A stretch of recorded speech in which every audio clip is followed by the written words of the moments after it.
그의 겨울은 유독 일찍 찾아왔습니다. 10월을 넘기자마자 온 세상이 꽁꽁 얼어붙을 것처럼 바람이 찼어요. 저는 73년을 사는 동안 이토록 급작스러운 추위는 처음 겪는 것 같았습니다. 낡은 2층 집의 샤시는 밤새 울어댔고 아침에 일어나 보면 창문마다 하얀 성에가 그림처럼 피어 있었죠. 사건이 터진 그날도 그랬습니다. 살을 애는 듯한 바람이 부는 11월의 아침이었어요. 여느 때처럼 저는 가장 먼저 일어나 부엌으로 향했습니다. 보글보글 된장찌개를 끓이고 고등어 한 손을 노릇하게 구워 아들 내외와 손주를 위한 아침상을 차렸습니다. 평생을 해온 일이지만 이제는 허리를 한번 펴는 것조차 쉽지 않은 나이가 되었어요. 재호야, 민우야, 아침 먹어라. 제 목소리에 아들 오재호가 부스스한 얼굴로 안방에서 나왔습니다. 45이나 먹은 아들이지만 제 눈에는 아직도 물가에 내놓은 어린아이 같기만 해요.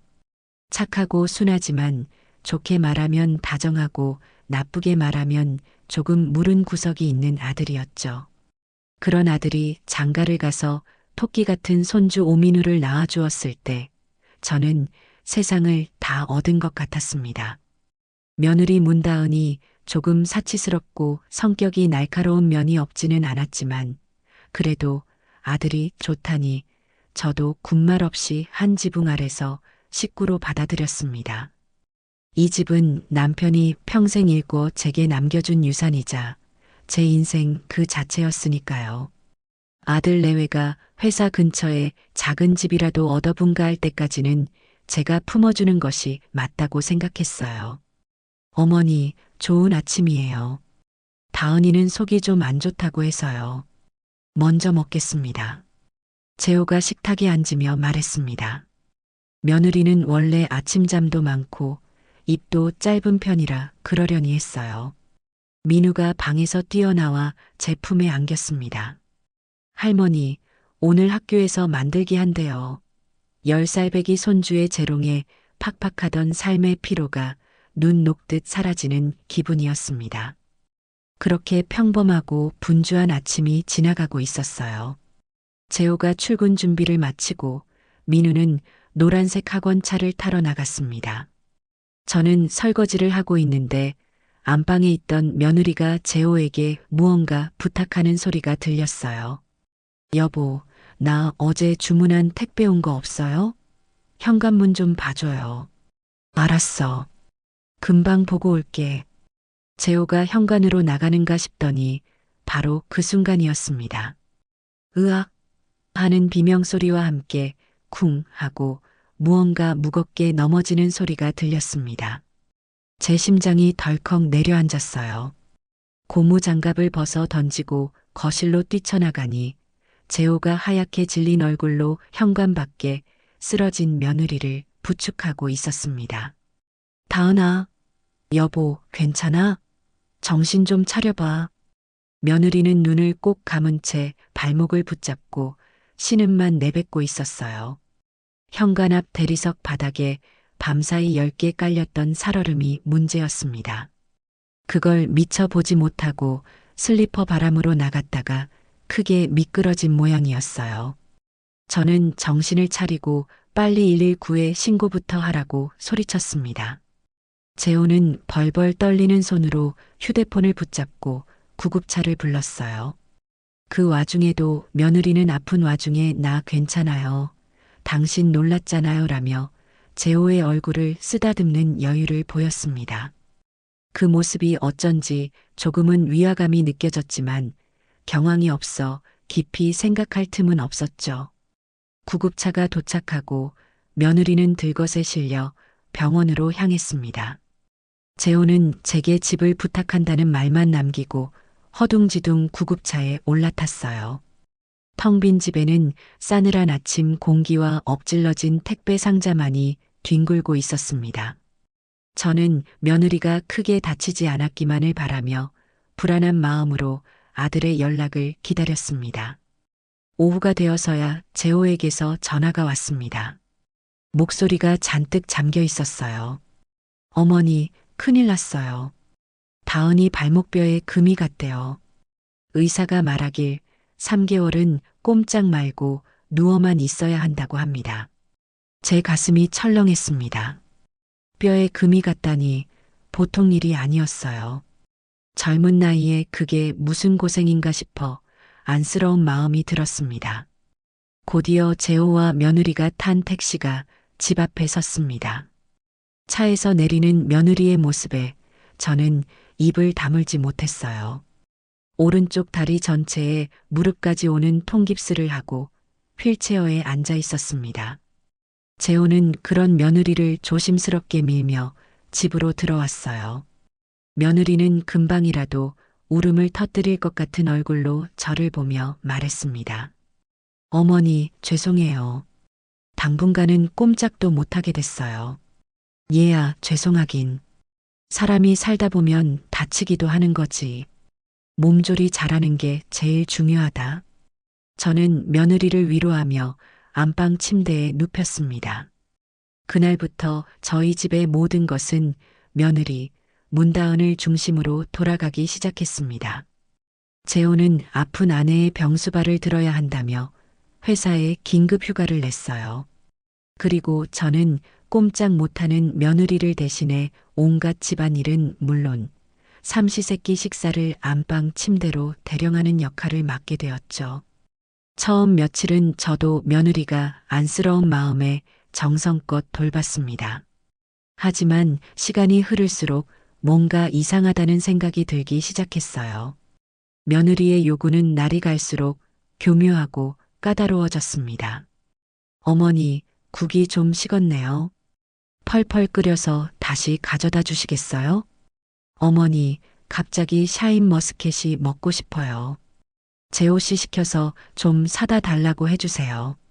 어머니, 저 심심한데 책 좀 읽어주세요. 목소리가 너무 작아요. 더 크게 읽어주세요.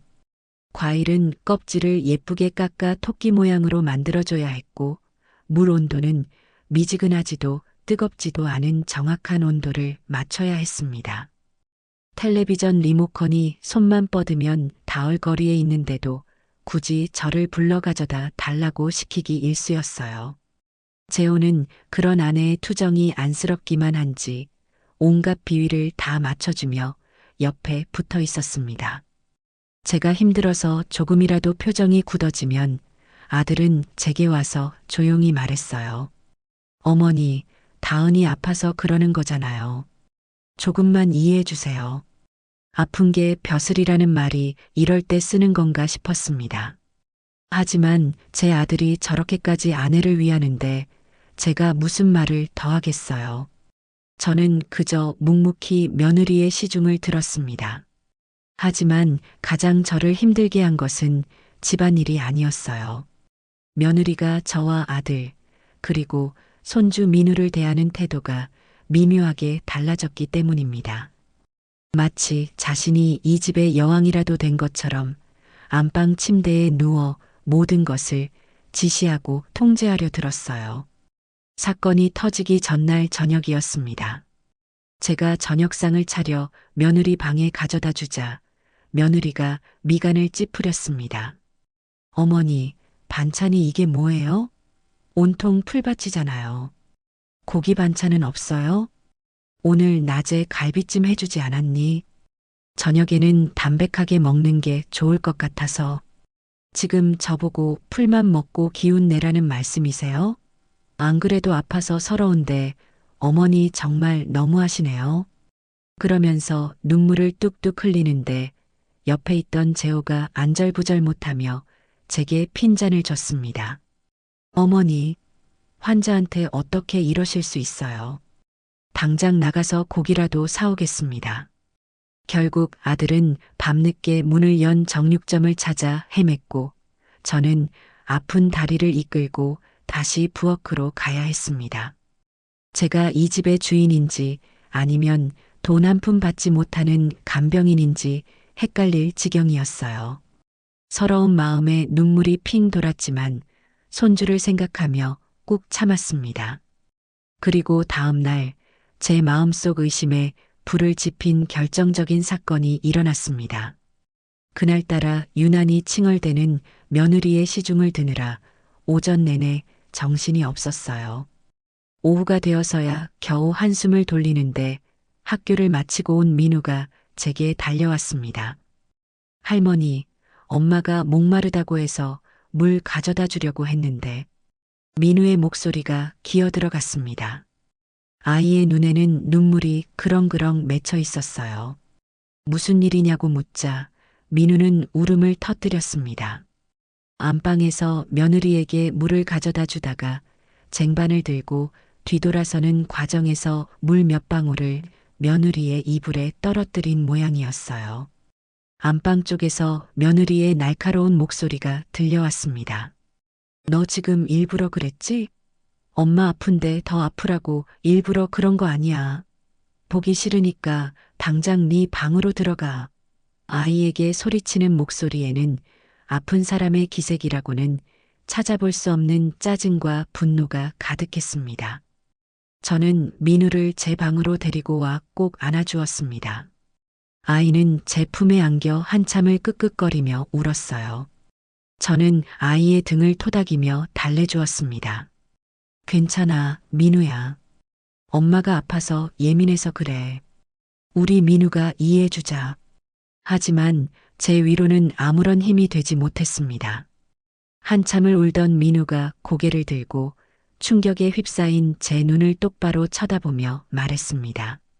아이의 목소리는 작았지만 그 안에 담긴 확신은 그 어떤 외침보다도 컸습니다. 아니에요, 할머니. 할머니, 엄마 아픈 거 다 거짓말 같아요. 손주 민우의 그 한마디는 제 늙은 심장에 박힌 작은 가시 같았습니다. 아이의 입에서 나온 말이라고 치부하기엔 그렁그렁한 눈물 속에 담긴 확신이 너무나도 선명했어요. 저는 아무 대답도 하지 못하고 그저 아이의 등을 한참이나 쓸어주었습니다. 아이들은 어른들이 보지 못하는 진실의 이면을 볼 때가 있다고들 하죠. 어쩌면 제 눈과 귀를 가리고 있던 며느리가 아프다는 대전제가 실은 모래 위에 지은 성처럼 허술한 것이었을지도 모른다는 생각이 처음으로 들었습니다. 그날 밤 저는 잠을 이룰 수가 없었습니다. 천장에서 삐걱거리는 소리 하나에도 온 신경이 곤두섰어요. 제 인생은 정직과 성실 그 두 단어로 요약할 수 있었습니다. 새벽에 일어나 시장 좌판을 열고 해가 져야만 집에 돌아와 밥을 짓는 삶을 수십 년간 반복하며 자식들을 키웠습니다. 거짓말은 좀도둑보다 나쁜 것이라 배웠고 그렇게 가르쳤어요. 그런데 제 집, 제 아들의 아내, 제 손주의 어미가 식구 모두를 상대로 연극을 하고 있다니 차마 믿고 싶지 않은 끔찍한 가정이었습니다. 다음 날 아침부터 저는 달라지기로 마음먹었습니다. 섣불리 의심을 드러내서는 안 됩니다. 뱀처럼 지혜롭게 그리고 여우처럼 은밀하게 움직여야 했어요. 저는 평소보다 훨씬 더 살갑고 상냥한 시어머니를 연기하기 시작했습니다. 아가, 어젯밤엔 잠 좀 잘 잤니? 어디 불편한 데는 없었고? 안방 침대에 누워 스마트폰을 만지작거리던 며느리는 제 목소리에 잠시 놀란 듯 했지만 이내 특유의 가녀린 표정을 지으며 대답했어요. 네, 어머니. 그런데 새벽에 발목이 너무 쑤셔서 몇 번이나 깼어요. 꿈에서 누가 제 다리를 잡아당기는 것 같았다니까요. 저는 속으로 끓어오르는 무언가를 꾹 누르며 며느리의 이마를 짚어주는 척했습니다. 저런 고생이 많구나. 아침은 뭘 해줄까? 따끈한 전복죽이라도 끓여줄까? 며느리는 제 다정함이 만족스러웠는지 입꼬리를 살짝 올리며 고개를 끄덕였습니다. 어머니가 끓여주시면 뭐든 맛있죠. 그 뻔뻔한 얼굴을 마주하고도 태연하게 웃어 보이는 제 자신이 스스로도 놀라울 정도였습니다. 시장에서 수십 년간 온갖 종류의 사람들을 상대하며 단련된 제 연기력이 이런 식으로 쓰일 줄은 꿈에도 몰랐어요. 그렇게 며느리의 비위를 맞춰주며 저는 모든 감각을 곤두세워 며느리의 행동 하나하나를 관찰하기 시작했습니다. 물을 마시는 모습, 리모컨을 쥐는 손가락의 움직임, 심지어는 숨소리까지도요.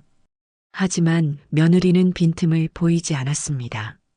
특히 아들 재호나 제가 근처에 있을 때면 그녀는 세상에서 가장 연약하고 고통받는 환자가 되었습니다. 작은 신음소리, 미세하게 떨리는 손끝, 금방이라도 눈물을 쏟을 듯한 촉촉한 눈망울까지 아카데미 여우주연상이라도 줘야 할 판이었어요. 재호는 그런 아내의 모습에 완전히 녹아내려 잠시라도 곁을 떠나지 않으려 했습니다. 다은아, 뭐 필요한 거 없어? 내가 다 해줄게. 아니에요, 여보. 당신이 옆에 있어주는 것만으로도 큰 힘이 돼요. 두 사람이 주고받는 대화를 듣고 있자니 헛웃음이 나올 지경이었습니다. 저 불쌍한 내 아들. 제 아내의 손바닥 위에서 놀아나고 있다는 사실을 까맣게 모르고 있었으니까요. 저는 기회를 기다렸습니다. 며느리가 가장 방심하는 순간 혼자 있는 시간을 노려야 했습니다. 기회는 생각보다 빨리 찾아왔습니다. 그날 오후 재호가 며느리가 먹고 싶다는 특정 브랜드의 케이크를 사기 위해 시내 백화점까지 차를 몰고 나갔습니다. 민우는 아직 학교에 있을 시간이었고요. 집에는 저와 며느리 단둘만 남게 된 것입니다. 저는 일부러 며느리가 좋아하는 배를 깎기 시작했습니다. 과도를 쥔 제 손이 미세하게 떨렸어요. 만약 민우의 말이 사실이라면 심장이 쿵쾅거렸습니다. 배를 예쁘게 깎아 접시에 담아 며느리의 방으로 향했습니다. 방문을 열기 전 저는 심호흡을 한 번 하고 최대한 부드러운 목소리를 냈어요. 아가, 배 좀 깎아왔다. 이거 먹고 기운 좀 내렴. 쟁반을 며느리 침대 옆 협탁에 내려놓았습니다. 며느리는 고맙다는 말과 함께 스마트폰에서 눈을 떼지 않았어요. 저는 방을 나서며 말했습니다. 나는 마당에 널어놓은 시래기 좀 걷어와야겠다. 그리고는 방문을 닫았습니다. 하지만 문을 완전히 닫지 않고 손가락 한마디 정도의 틈을 남겨두었어요. 문고리를 잡은 채로 저는 숨을 죽이고 굳어버린 조각상처럼 서 있었습니다. 혹시라도 며느리가 눈치챌까봐 심장이 터질 것만 같았어요. 1분쯤 지났을까요? 안에서 부스럭거리는 소리가 들려왔습니다. 저는 남겨둔 문틈으로 조심스럽게 안을 들여다보았습니다. 그리고 제 눈을 의심했습니다. 침대에 누워있던 며느리가 너무나도 자연스럽게 몸을 일으켰습니다. 통깁스를 한 오른쪽 다리를 침대 아래로 스르륵 내리더니 두 팔을 위로 쭉 뻗어 기지개를 켰습니다. 아이고 허리야 하는 소리가 제 귀에 똑똑히 들렸어요. 그것은 환자의 고통스러운 신음이 아니라 오랫동안 같은 자세로 있어서 뻐근한 몸을 푸는 소리였습니다. 더 충격적인 것은 그 다음이었습니다. 며느리는 깁스한 발을 바닥에 떡하니 딛고 일어섰습니다. 그리고는 뻣뻣해진 목을 좌우로 돌리며 스트레칭을 하기 시작했어요. 뼈에 금이 가서 3개월은 꼼짝도 못한다는 사람이 할 수 있는 움직임이 아니었습니다. 저는 저도 모르게 문고리를 쥔 손에 힘을 주었습니다. 삐걱 하는 작은 소리가 났어요. 그 소리에 며느리가 화들짝 놀라며 문 쪽을 쳐다봤습니다. 저는 황급히 몸을 숨겼어요. 그리고 1초도 되지 않아 며느리는 언제 그랬냐는 듯이 침대 위로 재빨리 올라가 누웠습니다. 그리고는 다시 앓는 소리를 내기 시작했어요. 아이고 아파라. 제 심장이 분노로 미친 듯이 뛰기 시작했습니다. 민우의 말이 사실이었어요. 저 뻔뻔한 것. 저것이 내 아들과 나를 그리고 어린 손주까지 속이고 있었던 겁니다. 분노가 머리끝까지 치솟았지만 저는 이성을 잃지 않았습니다. 지금 소리치며 달려들어가 봤자 어머니 헛것을 보셨네요 라며 발뺌할 게 뻔했어요. 증거가 필요했습니다. 누구도 부정할 수 없는 명백한 증거 말입니다. 저는 아무 일도 없었다는 듯 마당으로 나가 시래기를 걷었습니다. 차가운 겨울바람이 제 타오르는 머리를 조금이나마 식혀주었습니다. 그날 이후 저는 며느리의 또 다른 수상한 점을 발견했습니다. 며느리는 외출은커녕 안방 침대에서 한 발자국도 나오지 않으면서 하루가 멀다고 택배를 시켜댔습니다. 처음에는 답답해서 인터넷 쇼핑이라도 하는가 보다 하고 넘겼어요. 하지만 그 빈도와 양이 점점 도를 넘어서고 있었습니다. 매일같이 현관 앞에는 크고 작은 택배 상자들이 산처럼 쌓였어요. 재호는 아픈 사람이 저런 걸로라도 스트레스를 풀어야지라며 며느리를 감싸고 돌았습니다. 저는 분리수거를 핑계로 며느리가 버린 택배 상자들을 유심히 살폈습니다. 상자에 붙은 운송장에는 값비싼 수입 화장품, 유명 디자이너 브랜드의 옷, 심지어는 명품 가방을 파는 해외 직구 사이트의 이름까지 적혀 있었어요. 아니, 깁스를 해서 꼼짝도 못하는 사람이 저런 것들을 사서 뭘 하겠다는 거지? 의문은 꼬리에 꼬리를 물고 이어졌습니다. 하루는 민우가 제 방에 와서 소곤거리며 말했어요. 할머니, 엄마가 밤마다 잠도 안 자고 태블릿으로 계속 뭘 사요. 내가 살짝 봤는데 엄청 비싼 구두 같은 거였어요. 아이의 증언은 제 의심에 확신을 더해 주었습니다. 결정적인 증거를 잡아야겠다고 결심한 것은 바로 그날 밤이었습니다. 저는 모두가 잠들기만을 기다렸습니다. 자정이 넘고 집안의 모든 불이 꺼지고 아들 내외의 방에서 새어나오던 텔레비전 소리마저 잠잠해졌을 때 저는 제 방에서 조용히 빠져나왔습니다. 낡은 마룻바닥이 삐걱거릴 때마다 심장이 철렁 내려앉았어요. 제 목표는 거실 소파 위에서 충전되고 있는 며느리의 태블릿이었습니다. 어둠 속에서 희미하게 빛을 내는 태블릿을 손에 쥐었을 때 손끝이 차갑게 식는 것을 느꼈습니다.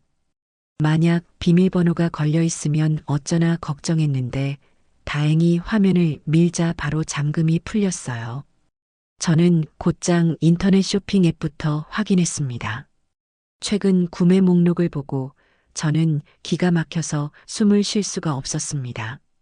민우의 말대로 아찔한 높이의 스틸레토 힐, 반짝이는 보석이 박힌 클러치 백, 몸에 딱 붙는 원피스까지 당장이라도 파티에 가야 할 사람의 쇼핑 목록이었습니다. 이것들이 정말 뼈에 금이 간 환자가 살 물건들이란 말입니까? 분노를 삼키며 다른 앱들을 살피던 중 제 눈에 익숙한 아이콘이 들어왔습니다. 지역 맘카페 앱이었어요. 며느리가 평소에 정보를 얻는다며 자주 들여다보던 곳이었죠.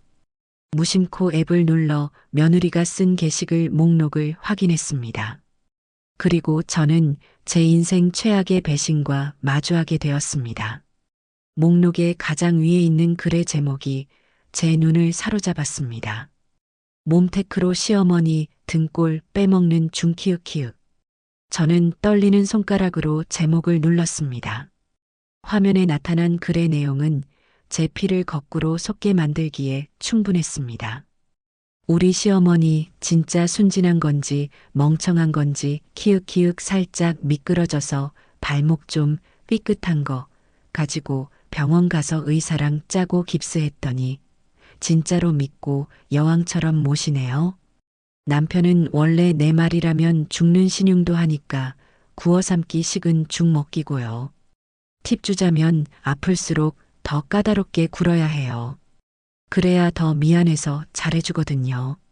국이 식었네, 과일이 맛이 없네, 온갖 트집 잡으면서 부려먹는 재미가 쏠쏠해요.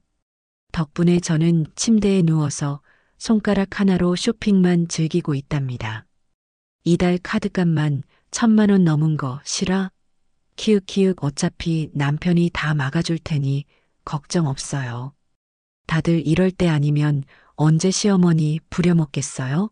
몸테크, 꿀이 뚝뚝 떨어지네요. 태블릿을 든 제 손이 부들부들 떨렸습니다. 눈앞이 캄캄해지고 숨이 턱 막혔어요. 배신감과 분노로 온몸의 피가 차갑게 식는 것 같았습니다. 저는 밤새 한숨도 자지 못했습니다. 태블릿에서 본 그 끔찍한 게시글이 제 머릿속에서 떠나지 않았어요. 분노로 들끓는 속을 애써 감추고 저는 동이 트자마자 부엌으로 나갔습니다. 오늘부터 저는 이전의 강정화가 아니었어요. 어수룩하고 마음 약한 시어머니는 어젯밤에 죽었습니다. 이제부터는 냉철한 복수의 화신이 되어야만 했어요. 우선 며느리의 만행을 증명할 확실한 물증이 필요했습니다. 맘카페 게시글은 스크린샷으로 찍어 제 휴대폰으로 옮겨두었지만 그것만으로는 부족했어요. 며느리가 해킹당했다. 누가 내 아이디를 도용했다고 발뺌하면 그만이었습니다. 며느리가 두 발로 멀쩡히 걷고 심지어는 춤까지 추는 모습을 영상으로 담아야만 했습니다. 그래야만 제 아들, 저 가여운 제호의 눈을 뜨게 해줄 수 있을 테니까요. CCTV를 설치하는 것이 가장 확실한 방법이었습니다. 하지만 대놓고 보안을 위해 CCTV를 설치하자고 하면 제 아무리 멍청한 며느리라도 의심을 품을 게 뻔했어요. 경계심을 품은 쥐는 덫에 걸리지 않는 법입니다. 저는 며느리가 전혀 눈치채지 못할 아주 자연스러운 방법을 사용해야만 했습니다. 며칠간 머리를 싸매고 고민하던 제게 TV 광고 하나가 번뜩이는 아이디어를 주었습니다. 아이들을 위한 최신 장난감 광고였어요. 스스로 움직이며 주변을 촬영하는 기능이 있는 작은 로봇 장난감이었죠. 바로 저거다. 저는 무릎을 쳤습니다. 며칠 뒤 저는 큰 상자를 들고 집으로 들어왔습니다. 마침 거실 소파에 앉아 텔레비전을 보던 제호와 며느리가 제게 시선을 돌렸어요. 어머니, 그게 다 뭐예요? 저는 상자를 거실 테이블 위에 내려놓으며 활짝 웃었습니다. 별거 아니다. 다음 주면 우리 민우 생일이지 않니? 미리 선물 하나 장만했다. 민우는 상자를 보더니 신이 나서 달려왔습니다. 와, 할머니, 이게 뭐예요? 저는 민우와 함께 상자를 풀었습니다. 상자 안에서는 하얗고 동그란 로봇 장난감이 나왔어요. 민우는 좋아서 방방 뛰었습니다. 저는 민우에게 로봇 사용법을 알려주는 척하며 자연스럽게 제 계획을 실행에 옮겼습니다. 민우야, 이 로봇은 우리 집을 지키는 꼬마 경찰관이야. 거실을 돌아다니면서 나쁜 도둑이 오는지 안 오는지 감시하는 거지. 그러니까 항상 저기 거실장이 잘 보이는 곳에 둬야 한다. 알았지? 저는 거실 소파 맞은편 집안 전체가 가장 잘 조망되는 책장 한가운데에 로봇을 올려두었습니다. 며느리는 그저 아이들 장난감이라고 생각했는지 시시하다는 표정으로 별 관심을 보이지 않았어요. 아들 재호는 어머니도 참 민우가 저런 걸 가지고 놀 나이는 지났어요 라며 웃을 뿐이었습니다. 완벽한 시작이었어요. 그 누구도 저 하얀 플라스틱 덩어리가 자신들의 안락한 거짓말을 산산조각 낼 무시무시한 증거 수집 장치라는 사실을 상상조차 하지 못했습니다. 저는 그날부터 며느리에게 혼자만의 시간을 만들어주기 위해 의식적으로 노력했습니다. 재호야, 너도 매일 병수발만 드느라 고생이 많다. 오늘은 엄마랑 같이 시장 가서 바람이라도 쐬고 오자. 민우야, 할머니랑 같이 공원 가서 배드민턴 칠까? 등등 온갖 핑계를 대서 아들과 손주를 집 밖으로 데리고 나갔습니다. 집에 며느리가 혼자 남게 되었을 때 꼬마 경찰관 로봇은 자신의 임무를 충실하게 수행하기 시작했습니다. 처음으로 메모리 카드를 빼서 영상을 확인하던 순간을 저는 잊을 수가 없습니다. 시장에 다녀온 뒤 저는 민우에게 로봇이 배터리가 다 됐나 보다. 할머니가 충전해 줄게라며 자연스럽게 로봇을 제 방으로 가져왔습니다. 떨리는 손으로 작은 메모리 카드를 뽑아 낡은 노트북에 꽂았습니다. 그리고 재생 버튼을 눌렀어요. 화면에 거실의 모습이 나타났습니다. 처음 몇 분간은 아무 움직임도 없었어요. 혹시 내 생각이 틀렸나? 하는 불안감이 엄습할 때쯤 안방문이 열리고 며느리가 모습을 드러냈습니다. 저는 제 눈앞에 펼쳐지는 광경에 숨을 멈췄습니다. 며느리는 깁스를 하고 있지 않았습니다. 자세히 보니 그녀가 하고 있던 것은 통깁스가 아니라 찍찍이로 쉽게 탈부착이 가능한 깁스 부츠였어요. 며느리는 현관에 서서 부츠를 성가시다는 듯 벗어 던졌습니다. 그리고는 맨발로 거실을 활보하기 시작했어요. 조금의 절뚝거림도 없는 너무나도 정상적이고 완벽한 걸음걸이였습니다. 며느리는 냉장고로 가더니 평소에는 맵고 짜서 쳐다보지도 못한다던 떡볶이를 꺼내 전자레인지에 데웠습니다. 그리고는 소파에 벌러덩 누워 태블릿으로 드라마를 보며 떡볶이를 맛있게 먹기 시작했어요. 분노가 치밀어 올랐지만 저는 영상을 끄지 않았습니다. 며느리의 만행은 거기서 그치지 않았습니다. 떡볶이를 다 먹은 그녀는 갑자기 신나는 음악을 틀고 춤을 추기 시작했습니다.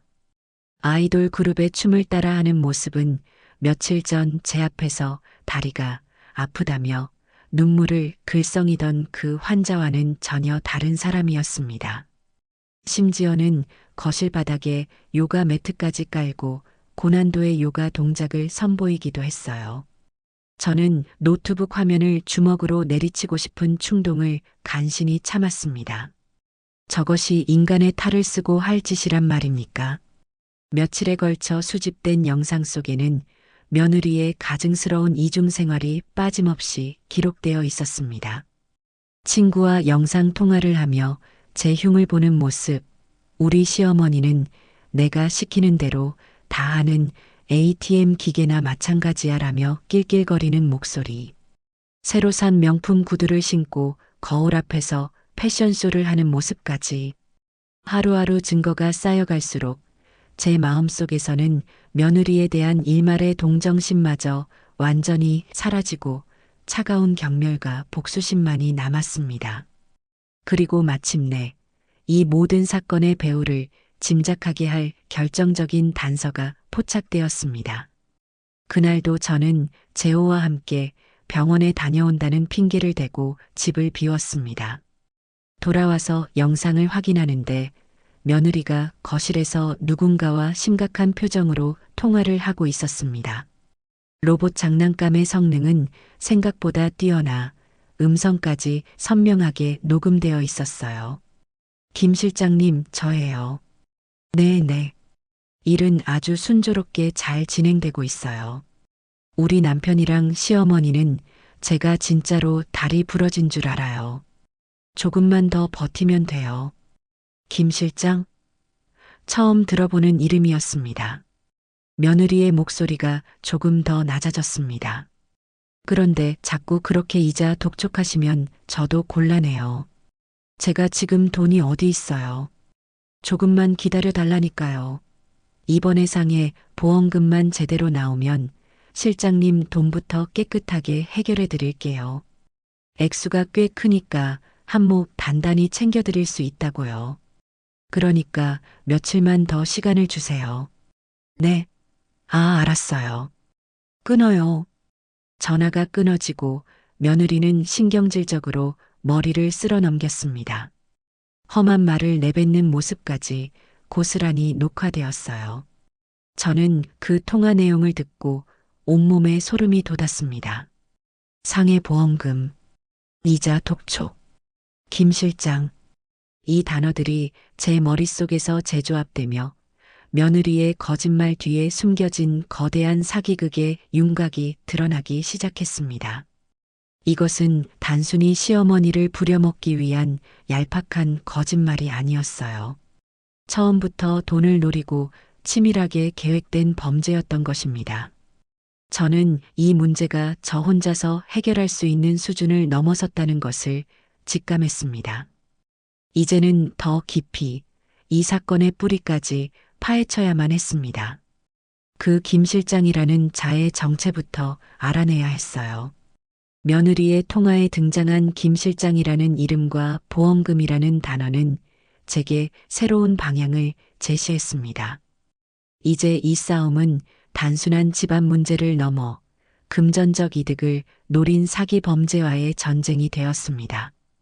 저는 며느리의 뒤에 또 다른 공범이 있다는 사실에 분노를 넘어 섬뜩함마저 느꼈어요. 당장이라도 경찰에 신고하고 싶은 마음이 굴뚝 같았지만 섣불리 움직였다가는 며느리가 꼬리를 자르고 도망갈 수도 있었습니다. 저들에게 빠져나갈 구멍 하나 없는 완벽한 증거의 그물을 짜야만 했습니다. 우선 김 실장의 정체를 파악하는 것이 급선무였습니다. 수십 년간 시장에서 장사를 하며 이런저런 꾸준히 일을 해결해 주던 사람이 떠올랐습니다. 젊었을 적에는 흥신소 비슷한 심부름 센터를 운영하다가 지금은 은퇴하고 작은 탐정 사무소를 차린 옛 동생뻘 되는 사람이었죠. 저는 수소문 끝에 그의 연락처를 알아내 전화를 걸었습니다. 오랜만일세, 나 강정화일세. 혹시 기억하겠나? 수화기 너머에서는 반가운 목소리가 들려왔습니다. 아이고, 누님. 당연히 기억하죠. 이 귀한 분이 어쩐 일이십니까? 저는 자초지종을 설명할 수는 없어 그저 조카 하나가 돈 문제로 곤란한 일에 휘말렸다며 둘러댔습니다. 그리고 며느리의 이름과 김 실장이라는 단서, 그리고 며느리의 통화에서 들었던 휴대폰 번호를 그에게 넘겨주었습니다. 사람 하나만 좀 알아봐 주게. 절대 흔적이 남아서는 안 되네. 그는 걱정 말라며 며칠 안에 소식을 주겠다고 약속했습니다. 전문가의 손길을 기다리는 동안 저는 집안에서 또 다른 증거를 찾아 나섰습니다. 며느리가 언급한 상의 보험금. 만약 며느리가 계획적으로 사고를 위장한 것이라면 분명 사고 직전에 보험에 가입했을 것이라는 확신이 들었습니다. 문제는 그 증거를 어디서 찾느냐는 것이었죠. 며느리는 자신의 물건에 손 떼는 것을 극도로 싫어했기 때문에 안방을 뒤지는 것은 위험 부담이 컸습니다. 저는 또다시 연기를 해야만 했습니다. 며칠 뒤 저는 온 집안 대청소를 시작했습니다. 일부러 먼지를 풀풀 날리며 부산스럽게 움직였어요. 며느리는 침대에 누워 인상을 찌푸렸습니다. 어머니, 먼지 날리잖아요. 청소는 나중에 하시면 안 돼요? 겨울옷 꺼내려면 지금 해야 한다. 너도 알레르기 있지 않니? 이불이랑 침대 시트도 다 빨아야겠다. 잠깐만 거실에 나와 있을래? 저는 며느리를 휠체어에 태워 거실로 내보냈습니다.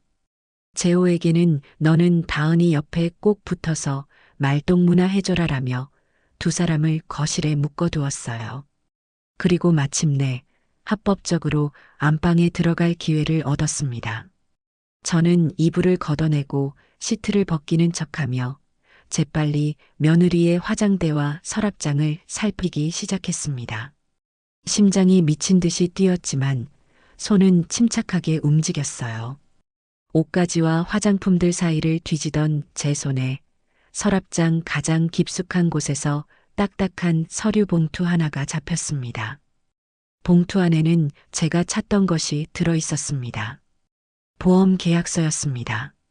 그런데 하나가 아니었어요.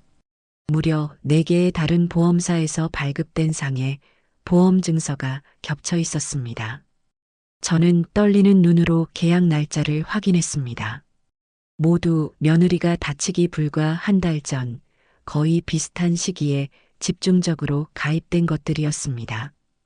보장 내역은 온통 골절, 입원, 후유 장애와 관련된 항목들로 가득했고 모든 보험금을 합산하니 억 소리가 나는 거액이었습니다.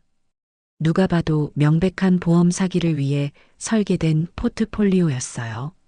저는 모든 서류를 제 휴대폰으로 꼼꼼하게 촬영해두고 아무 일도 없었다는 듯 원래 자리에 넣어두었습니다. 온몸에서 식은땀이 흘렀습니다. 며칠 뒤 심부름센터 동생에게서 연락이 왔습니다. 그의 목소리는 무겁게 가라앉아 있었어요. 누님, 알아보니 보통 일이 아닙니다. 그 김 실장이란 놈, 이 바닥에서도 아주 악질로 소문난 사채업자입니다. 그리고 누님 조카 되시는 분, 문다은 씨가 그놈에게 거액의 노름 빚을 진 것 같습니다. 불법 온라인 노름 사이트에 빠져서 꽤 오래전부터 돈을 끌어다 쓴 모양이에요. 그의 설명은 제가 찾은 보험 서류와 정확하게 맞아떨어졌습니다. 노름 빚에 시달리던 며느리가 사채업자와 짜고 보험 사기를 통해 한몫 챙겨 빚을 청산하려 했던 것입니다. 이 모든 사기극의 전모가 제 눈앞에 그려졌습니다.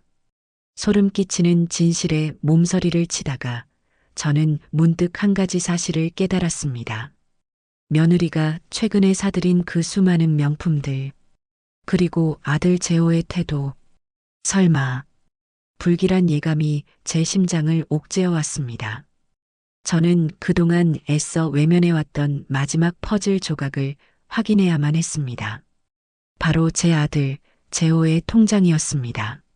아들이 며느리의 사기 행각에 직접 가담했다고는 생각하지 않았습니다. 하지만 저 순진하고 물러터진 아들이 며느리의 거짓말에 속아 경제적으로까지 이용당하고 있을지도 모른다는 불안감을 떨칠 수가 없었어요.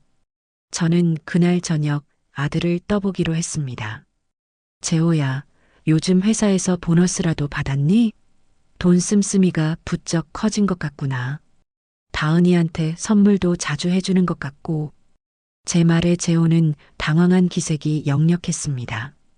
아, 아니에요, 어머니. 그냥 다은이가 아프니까 기분 전환이라도 시켜주려고. 얼버무리는 아들의 모습을 보니 제 예상이 틀리지 않았다는 확신이 들었습니다. 저는 더 이상 망설일 수가 없었습니다. 아들이 잠든 깊은 밤, 저는 아들의 지갑에서 몰래 통장을 꺼냈습니다. 그리고 다음 날 아침 일찍 은행으로 향했습니다. 통장 정리 기계 앞에 서서 저는 두 눈을 질끈 감았다 떴습니다. 제발, 제발 아니기를 바랐습니다. 하지만 기계에서 나온 통장 내역은 제 마지막 희망마저 산산조각 냈습니다. 지난 몇 달간 아들의 월급 통장은 물론 결혼할 때 쓰라며 제가 보태주었던 적금 통장에서까지 매달 수백만 원씩, 때로는 1,000만 원이 넘는 거액이 아내 병원비, 생활비 등의 명목으로 빠져나가고 있었습니다. 며느리가 맘카페에 자랑했던 카드값 1,000만 원이 바로 이 돈이었던 것입니다. 며느리는 자신의 노름빚과 사치스러운 생활을 아들이 벌어온 돈과 제 돈으로 막고 있었던 겁니다. 저는 통장을 든 채 그 자리에 주저앉을 뻔했습니다.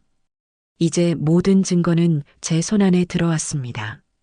며느리가 멀쩡하게 걷고 춤추는 영상, 몸테크를 자랑하던 맘카페 게시글, 사채업자와의 통화 녹음, 사고 직전에 가입한 보험 서류, 그리고 제 아들의 피 같은 돈이 흘러들어간 통장 내역까지. 이 정도면 저 악마 같은 며느리를 사회에서 매장해버리기에 충분하고도 남았습니다. 저는 집으로 돌아오는 내내 어떻게 복수할 것인지를 생각했습니다. 단순히 이혼시키고 내쫓는 것만으로는 분이 풀리지 않았어요. 저 여자가 가장 소중하게 생각하는 것, 바로 돈과 체면을 한꺼번에 짓밟아줘야만 했습니다. 그리고 제 아들 재호에게도 이 끔찍한 진실을 어떻게 알려줘야 할지 머릿속이 복잡하게 얽혀 들어갔습니다. 저는 밤새 그 증거들을 앞에 두고 고민에 잠겼습니다. 당장이라도 이 모든 것을 터뜨려 저 악마 같은 며느리의 가면을 벗겨버리고 싶다는 분노와 아무것도 모르는 아들이 받게 될 충격과 상처를 걱정하는 어미의 마음이 속에서 천번 만번을 싸웠습니다. 결국 저는 후자를 택했습니다. 적어도 마지막 노력은 해봐야 했어요. 저 가여운 아들이 스스로의 눈으로 진실의 편에 설 수 있도록 제가 먼저 손을 내밀어 주어야 한다고 생각했습니다.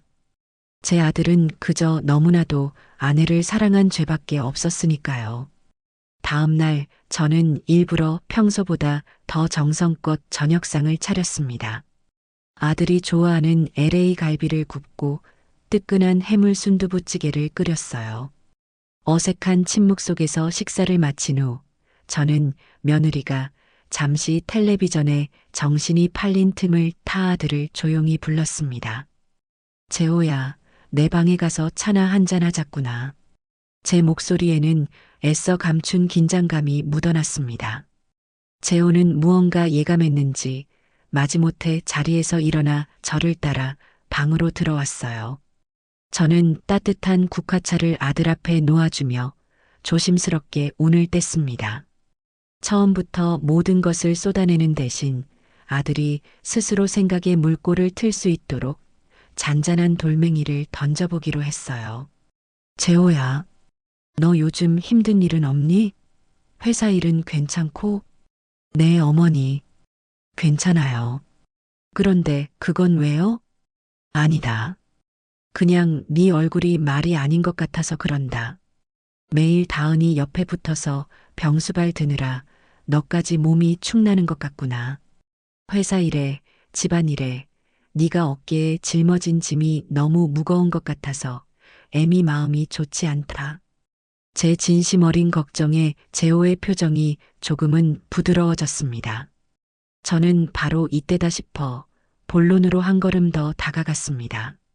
그래서 말인데 재호야, 다은이 병원비며 약값이며 또 이것저것 필요한 것들 사느라 지출이 만만치 않을 텐데 네 통장만으로는 부족하지는 않니? 내가 모아둔 돈이라도 좀 보태줄까 해서 그런다. 네가 얼마를 어디에 쓰는지 알아야 나도 도울 수 있지 않겠니? 제 말이 끝나자마자 부드러웠던 아들의 표정이 다시 날카롭게 굳어졌습니다. 아들은 찻잔을 내려놓으며 차가운 목소리로 말했어요. 어머니, 혹시 저 의심하세요? 제가 돈이라도 함부로 쓰는 것처럼 보여요? 그런 뜻이 아니잖니. 나는 그저 너를 돕고 싶어서. 괜찮습니다. 제 가정일은 제가 알아서 할게요. 다은이한테 들어가는 돈 하나도 아깝지 않아요. 그러니까 어머니는 걱정하지 마세요. 아들은 단호하게 선을 그었습니다. 금전적인 문제로 접근하려던 제 첫 번째 시도는 그렇게 허무하게 실패로 돌아갔어요. 하지만 저는 포기하지 않았습니다. 며칠 뒤 저는 다른 방향으로 아들을 설득해 보기로 했습니다. 그날은 마침 며느리가 정기 검진을 받으러 병원에 가는 날이었습니다. 재호가 며느리를 휠체어에 태워 병원에 다녀왔고 저는 현관문 앞에서 두 사람을 맞았습니다. 그래, 의사 선생님이 뭘 하시더냐? 좀 나아지고 있단 말 없디? 재호가 며느리의 신발을 벗겨주며 대답했습니다. 아직은 더 지켜봐야 한대요. 뼈가 잘 붙고는 있는데 그래도 절대 무리하면 안 된다고 신신당부를 하셨어요. 저는 짐짓 놀란 표정을 지으며 말했습니다. 이상하다. 내가 보기엔 우리 아가가 하루가 다르게 좋아지는 것 같은데 얼굴색도 그렇고 밥 먹는 것만 봐도 기운이 넘치는 것 같아 보이거든. 의사 선생님이 너무 과잉 진료를 하시는 거 아니냐? 제 말에 재호 대신 휠체어에 앉아있던 며느리가 먼저 반응했습니다. 금방이라도 눈물을 터뜨릴 것 같은 얼굴로 저를 올려다보며 말했어요. 어머니, 어떻게 그런 말씀을. 제가 아픈 게 다 거짓말 같으세요? 제가 꾀병이라도 부린다는 말씀이세요? 아니, 나는 그런 뜻이 아니라. 됐어요. 제가 빨리 낫지 못해서 죄송합니다. 어머니 눈에 거슬리지 않도록 더 열심히 아파볼게요. 며느리는 서럽게 울음을 터뜨렸고 재호는 그런 며느리를 감싸 안으며 저를 매섭게 쏘아보았습니다. 어머니, 제발 좀 그만하세요. 다은이가 얼마나 노력하고 있는데 어떻게 아픈 사람한테 그런 잔인한 말씀을 하실 수가 있어요. 아들의 분노에 찬 목소리가 제 가슴에 비수처럼 꽂혔습니다. 제 두 번째 시도 역시 며느리의 눈물 연기 앞에서 처참하게 실패하고 말았습니다.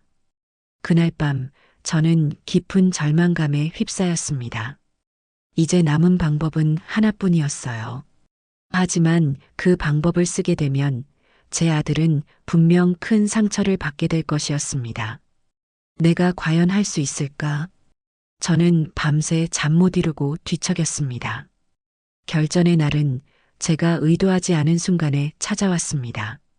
며칠간의 냉전으로 집안 분위기가 살얼음판 같던 어느 저녁이었습니다. 저는 마지막으로, 정말 마지막으로 아들과 대화를 시도했습니다. 하지만 이번에는 설득이 아닌 거의 통보에 가까웠습니다. 재호야, 내일 나랑 같이 변호사 사무실에 좀 가자. 상속 문제를 미리 좀 정리해둬야 할 것 같구나. 상속이라니요? 갑자기 무슨 말씀이세요? 사람 일이란 모르는 거다. 나도 이제 나이가 많으니 미리 준비를 해둬야지. 그런데 그 전에 네가 먼저 정리해야 할 문제가 있는 것 같다. 네 아내 문다은 씨와의 관계 말이다. 제가 네 아내라고 칭하자 재호의 눈썹이 꿈틀거렸습니다. 무슨 말씀이신지 모르겠네요. 모르긴 왜 몰라. 네가 지금 저 여자의 거짓말에 속아서 집안 기둥 뿌리를 다 뽑아주고 있다는 걸 정말 모른단 말이냐? 결국 저는 참지 못하고 언성을 높이고 말았습니다. 재호 역시 지지 않고 맞받아쳤습니다. 어머니야말로 뭘 모르시는 말씀 마세요. 다은이가 어떤 사람인데 어머니는 왜 그렇게 저 사람을 미워하지 못해 안달이 나셨어요. 제가 어머니 아들인 게 부끄러울 정도예요. 뭐? 부끄러워? 네. 아픈 며느리 하나 감싸주지 못하고 어떻게든 흠집내서 쫓아내려는 시어머니를 둔 제가 부끄럽다고요. 아들의 그 한마디에 제 세상이 무너져 내리는 것 같았습니다. 제가 평생을 바쳐 키운 아들이 저 사기꾼 같은 계집의 편에 서서 제 가슴에 대못을 받고 있었습니다. 바로 그때였습니다. 저희의 고성이 오가던 거실로 안방 문이 열리며 며느리가 나타났습니다. 그런데 평소처럼 휠체어에 앉은 모습이 아니었어요. 한쪽 목발의 의지에 절뚝거리며 힘겹게 한 걸음 한 걸음 떼고 있었습니다. 여보, 어머니, 제발 그만하세요. 다 저 때문이에요. 제가 빨리 걸어서 어머니 걱정을 덜어드려야 하는데. 그러면서 며느리는 애써 발을 내디디려다 악 하는 짧은 비명과 함께 그대로 거실 바닥으로 쓰러졌습니다. 너무나도 계산되고 연출된 완벽한 장면이었어요. 다은아. 재호가 달려가 며느리를 일으켜 세웠습니다. 그리고는 피가 끓는 듯한 눈으로 저를 돌아보며 절규했습니다. 보세요, 어머니. 어머니가 다은이를 이 꼴로 만드신 거라고요. 어머니의 저주 때문에 저 사람이 낫기는커녕 더 아프게 됐잖아요. 이제 속이 시원하세요? 저는 그 자리에 얼어붙고 말았습니다. 저주라니. 제 아들의 입에서 나온 저주라는 단어가 제 심장을 갈기갈기 찢어놓았습니다. 며느리는 재호의 품에 안겨 저를 힐끔 쳐다보며 아무도 모르게 승리의 미소를 지었습니다. 그 순간 제 안에 있던 마지막 미련과 동정심, 아들에 대한 애틋함마저 산산조각 나고 말았습니다. 그래, 이제 더 이상 망설일 필요가 없었습니다. 저것들은 더 이상 제 가족이 아니었어요. 제 집에 깃든 악귀이자 제 아들의 영혼을 갉아먹는 기생충이었습니다. 저는 차갑게 식어버린 눈으로 두 사람을 바라보며 마음속으로 되뇌었습니다.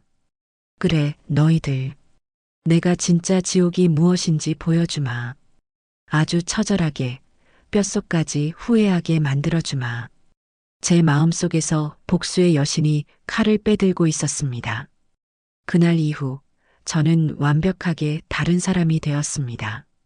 제 마음속에서는 뜨거운 분노와 차가운 이성이 격렬하게 싸우다 마침내 차가운 이성만이 살아남았습니다. 슬픔에 잠겨 있거나 분노를 표출하는 것은 패배자들이나 하는 짓이었어요. 저는 이기는 싸움을 해야 했고, 그러기 위해서는 철저히 저 자신을 숨겨야만 했습니다. 저 교활한 며느리가 스스로 제단 위로 올라오게 만들려면 그녀가 가장 좋아하는 탐욕이라는 달콤한 꿀을 발라주어야 했습니다. 다음 날 아침, 저는 밤새 뜬 눈으로 지새운 사람처럼 퀭한 얼굴로 식탁에 앉았습니다. 아들과 며느리는 마치 제가 없는 사람인 것처럼 자기들끼리만 소곤거리며 식사를 했어요. 그 싸늘한 분위기를 깨고 먼저 입을 연 것은 저였습니다. 제 목소리는 낙엽처럼 바싹 말라 있었어요. 재호야. 아들은 대답 없이 저를 쳐다보기만 했습니다. 내가 어젯밤에 곰곰이 생각해봤다.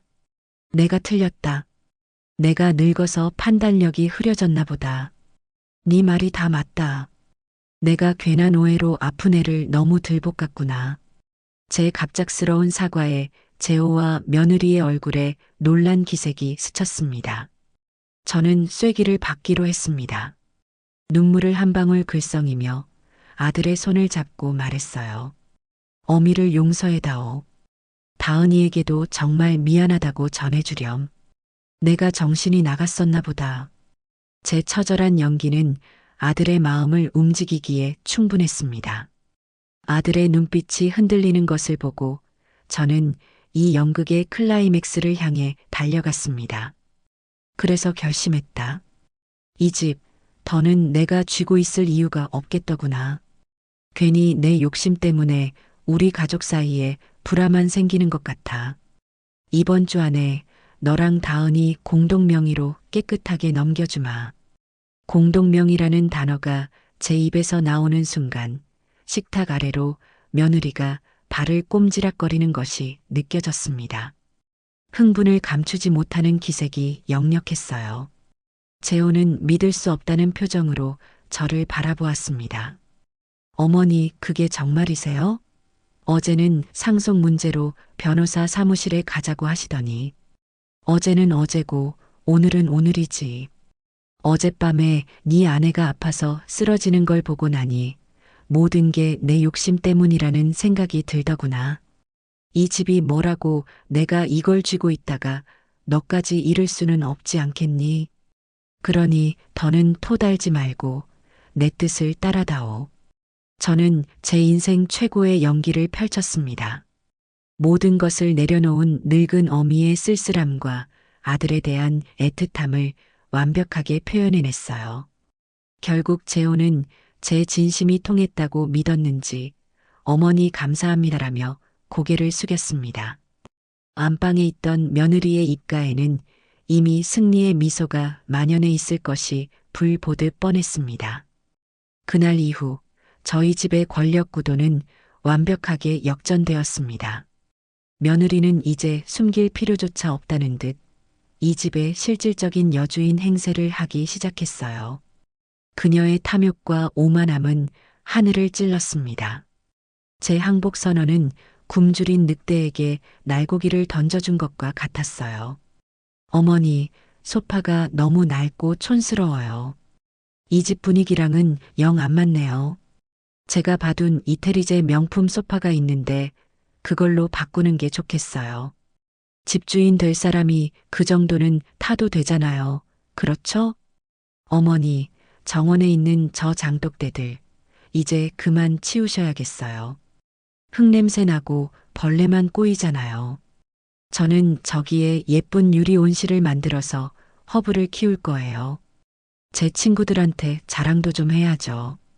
기가 막히고 코가 막힐 노릇이었지만 저는 그저 인자한 미소로 답할 뿐이었습니다. 오냐, 오냐, 네가 이 집의 새 주인이니 네 좋은 대로 다 하려무나.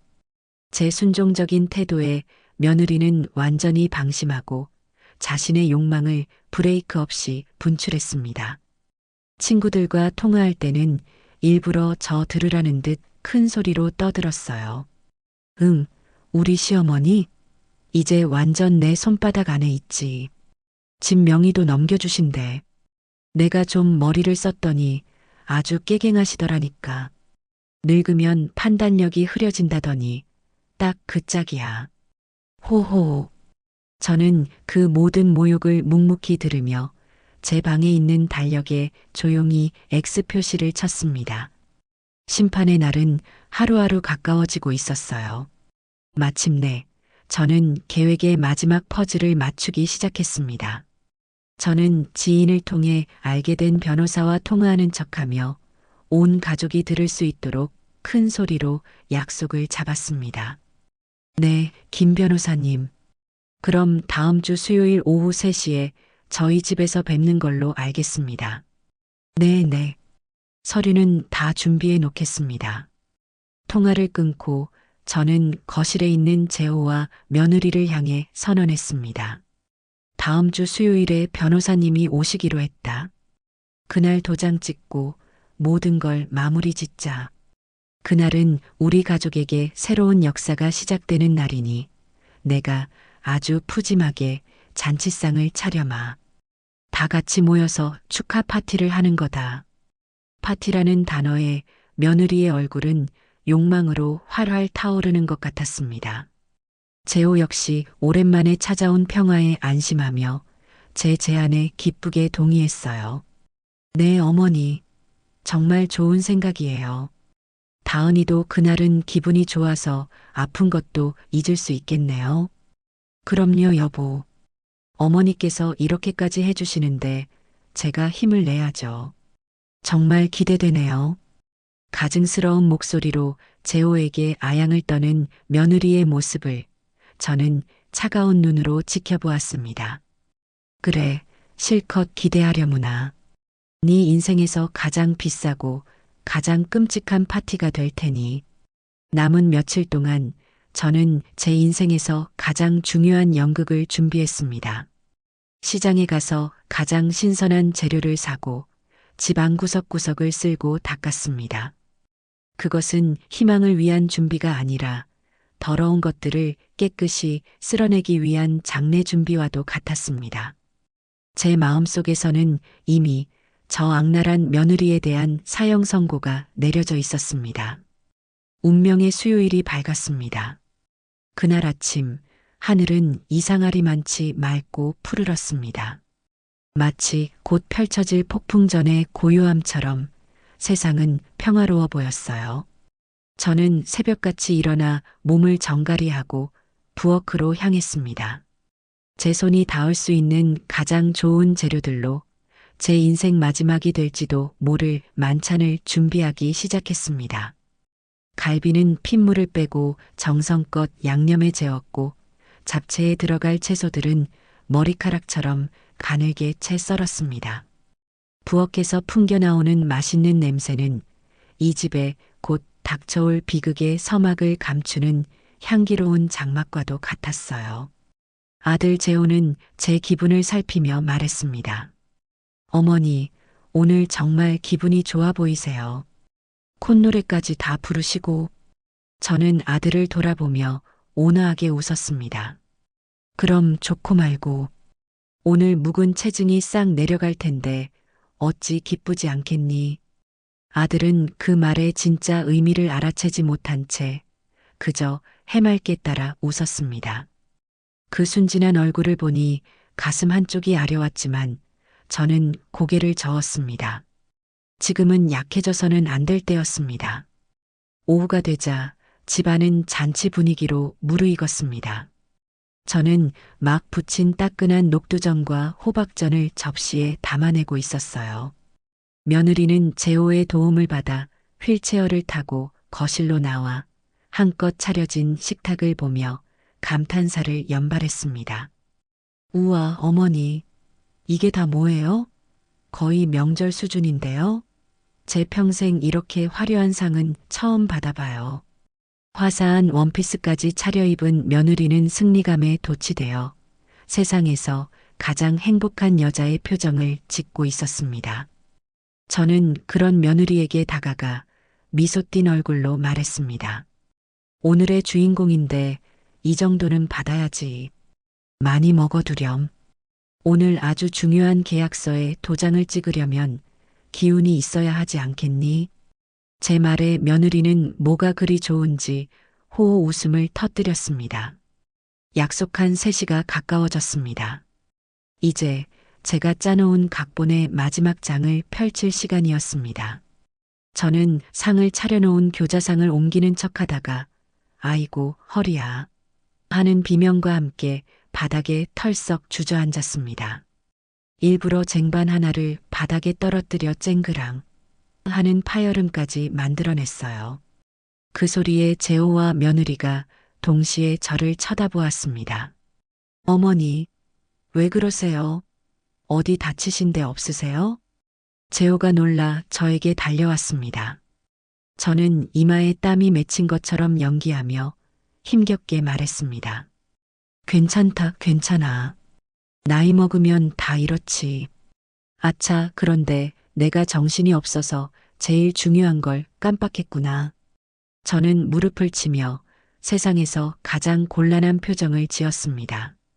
변호사님 오시면 바로 드려야 할 서류들이 있는데 내가 그걸 안방 장롱 맨 위에 있는 낡은 자개함에 넣어뒀거든. 아이고, 이걸 어쩐다. 재호가 곧장 나섰습니다. 제가 꺼내드릴게요, 어머니. 자개함이 어디 있는데요? 저는 손사래를 치며 아들을 만류했습니다. 아니다, 아니다. 너는 키가 커서 고개 숙이다가 머리라도 부딪힐라.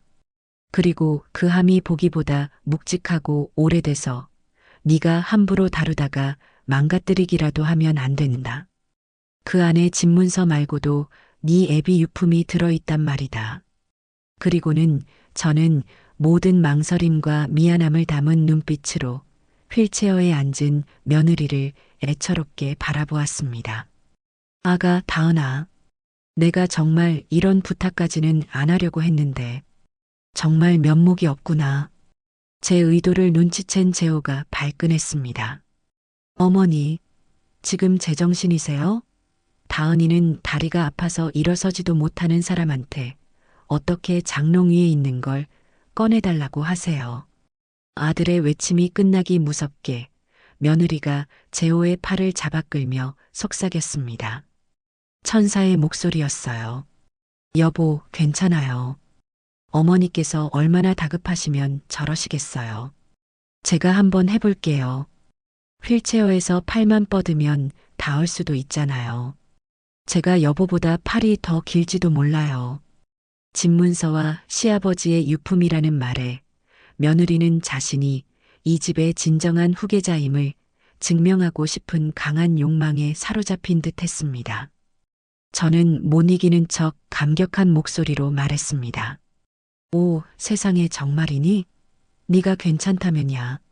아이고, 내가 이 은혜를 어떻게 갚는다니. 이제 마지막 배우를 무대에 올릴 차례였습니다. 저는 손주 민우를 불렀습니다. 아이는 맛있는 음식 냄새에 신이 나 있었어요. 저는 아이의 눈높이에 맞춰 몸을 낮추고 태블릿을 손에 쥐어주었습니다. 민우야, 우리 착한 엄마가 지금 할머니를 위해서 아주 용감한 일을 하려고 해. 우리 민우가 이 멋진 장면을 영상으로 찍어서 나중에 아빠한테 짠 하고 보여주는 깜짝 이벤트를 하는 거야. 어때? 재밌겠지? 우리 민우가 오늘 최고의 영화 감독님이 되어보는 거야. 아무것도 모르는 민우는 영화 감독이라는 말에 눈을 반짝이며 고개를 끄덕였습니다. 네, 할머니. 저 잘할 수 있어요. 저는 아이에게 녹화 버튼을 누르는 법을 알려주고 안방문이 가장 잘 보이는 소파 옆자리에 아이를 앉혔습니다. 자, 여기서 엄마가 등장하면 조용히 찍기 시작하는 거다. 액션. 며느리가 탄 휠체어가 마침내 안방으로 향했습니다. 재호가 휠체어를 밀어주려 하자 저는 결정적인 순간을 위해 마지막 카드를 꺼내 들었습니다. 재호야, 부엌에 올려놓은 갈비찜이 끓어 넘치겠다. 어서 가서 불 좀 줄이고 와. 빨리. 저는 일부러 다급하고 신경질적인 목소리로 소리쳐서 아들이 한치의 의심도 없이 부엌으로 달려가게 만들었습니다. 아들이 부엌으로 사라진 것을 확인한 저는 조용히 숨을 죽였습니다. 집안의 모든 공기가 제 편이 되어주는 것 같았어요. 민우는 작은 감독님처럼 태블릿을 꼭 쥔 채 안방을 주시하고 있었습니다. 그리고 마침내 안방에서 이 기나긴 연극의 주인공이 가면을 벗기 시작했습니다.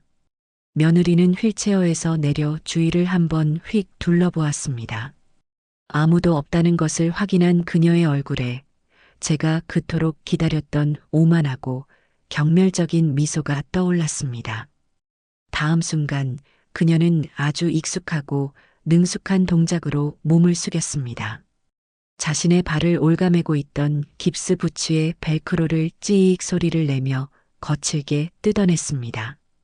그리고는 그 거추장스러운 쇳덩이를 마치 더러운 쓰레기라도 되는 양 침대 밑 어두운 구석으로 휙 차 넣어버렸습니다. 두 발로 땅을 딛고 선 그녀는 해방감을 만끽하는 듯 목과 허리를 크게 돌리며 스트레칭까지 했습니다. 그녀의 움직임에는 한치의 망설임도 없었습니다. 장롱 앞에 놓인 화장대 의자를 가볍게 밟고 올라서서 까치발을 하고 팔을 위로 쭉 뻗었습니다. 뼈에 금이 갔다는 사람의 동작이라고는 믿을 수 없을 만큼 유연하고 민첩했어요. 그녀의 손가락이 장롱 맨 위에 놓인 묵직한 자개함에 닿는 순간 그녀의 얼굴에는 탐욕스러운 승리자의 미소가 번졌습니다. 자개함을 품에 꼭 안고 의자에서 내려와 자신의 전리품을 흐뭇하게 바라보는 바로 그 순간 저는 조용히 리모컨을 들어 거실 텔레비전의 전원을 켰습니다. 그리고 제 휴대폰을 꺼내 단 한 번의 터치로 민우의 태블릿 화면을 TV의 커다란 화면 위로 쏘아 올렸습니다. 이제 모든 진실이 밝혀질 심판의 시간이었습니다. 자개함을 보물처럼 품에 안은 며느리가 의기양양한 표정으로 안방을 나서는 그 찰나의 순간 시간은 영원처럼 길게 느껴졌습니다. 그녀의 발걸음은 깃털처럼 가벼웠고 얼굴에는 이 집의 진정한 주인이 되었다는 승리감과 탐욕스러운 만족감이 노골적으로 드러나 있었어요. 부엌에서 막 걸어 나오던 아들 재호는 휠체어도 없이 너무나도 멀쩡하게 걸어 나오는 아내의 모습에 순간 눈이 동그래졌습니다. 하지만 그 놀라움은 이내 기쁨으로 바뀌었습니다. 다은아, 너 걸을 수 있는 거야? 세상에, 이게 어떻게 된 일이야? 재호는 마치 기적이라도 목격한 사람처럼 달려가 며느리의 팔을 붙잡았습니다.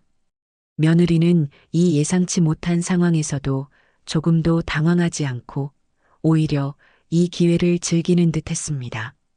그녀는 재호의 가슴에 살포시 머리를 기대며 이 세상에서 가장 청초하고 가녀린 목소리로 속삭였습니다. 여보, 나도 모르겠어요.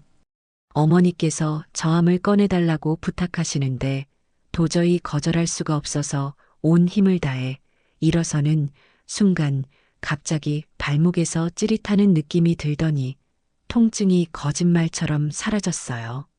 정말이에요. 이건 분명 우리 가족을 위하는 내 마음에 하늘이 감동해서 내려주신 기적일 거예요. 그녀는 스스로 기적이라는 단어를 입에 올렸습니다. 너무나도 뻔뻔하고 유치한 변명이었지만 제 아들의 귀에는 천사의 목소리처럼 들리는 모양이었습니다. 재호는 감격에 겨워 며느리의 이마에 입을 맞추었습니다. 다행이다. 정말 다행이야. 역시 우리 다은이는 마음이 고와서 신도 돕는구나. 두 사람이 서로를 부둥켜 안고 한편의 감동적인 드라마를 찍고 있는 바로 그 순간이었습니다. 저는 제 손에 쥔 리모컨의 붉은색 전원 버튼을 조용히 하지만 단호하게 눌렀습니다. 거실 벽을 가득 채운 커다란 텔레비전 화면이 휙 소리를 내며 검은 침묵을 깨고 깨어났습니다. 어머니, 갑자기 텔레비전은 왜 켜세요? 우리 지금 축하할 일이 생겼는데.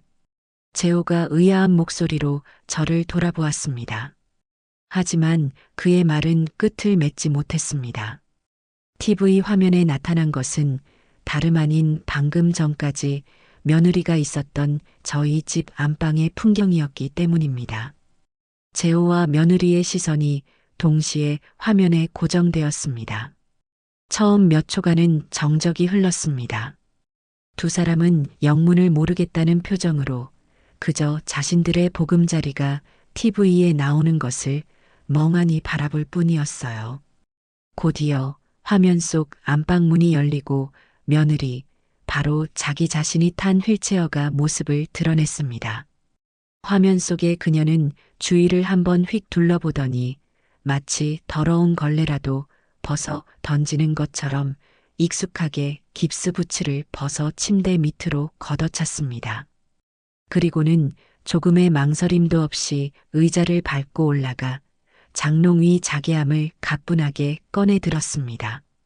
불과 몇 분 전 이 거실에서 벌어졌던 모든 진실이 한치의 오차도 없는 고화질 영상으로 생생하게 중계되고 있었습니다. 며느리의 얼굴에서 핏기가 사라지는 속도는 가히빛과 같았습니다. 붉었던 입술은 파랗게 변했고 커다랗던 눈은 공포로 가득 차 금방이라도 터져버릴 것 같았어요. 그녀의 손에서 힘이 풀리며 그토록 원하던 집문서가 든 자개함이 쿵 하는 둔탁한 소리를 내며 대리석 바닥으로 추락했습니다. 재호는 숨쉬는 법을 잊은 사람처럼 보였습니다. 그는 TV 화면과 바로 옆에 서 있는 현실의 아내, 그리고 바닥에 떨어진 자개함을 미친 듯이 번갈아 쳐다보았습니다. 그의 온몸이 가늘게 떨리기 시작했고 그는 무언가 말을 하려는 듯 입을 뻐끔거렸지만 아무런 소리도 내지 못했습니다. 그의 세계가 무너져 내리는 소리가 제 귀에까지 들리는 듯 했습니다. 여보 저건. 며느리가 필사적으로 재호의 팔에 매달렸습니다. 그녀의 목소리는 완전히 갈라져 있었어요. 저건 사실이 아니야. 조작된 거라고. 그래, 어머니가 저 늙은이가 우리 사이를 이간질하려고 만든 가짜 영상이야. 여보, 너는 나 믿지?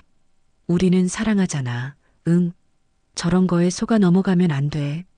그녀는 마지막 동아줄이라도 잡는 심정으로 사랑이라는 단어에 매달렸습니다. 하지만 저는 그 마지막 동아줄마저 잘라버릴 준비가 되어 있었습니다.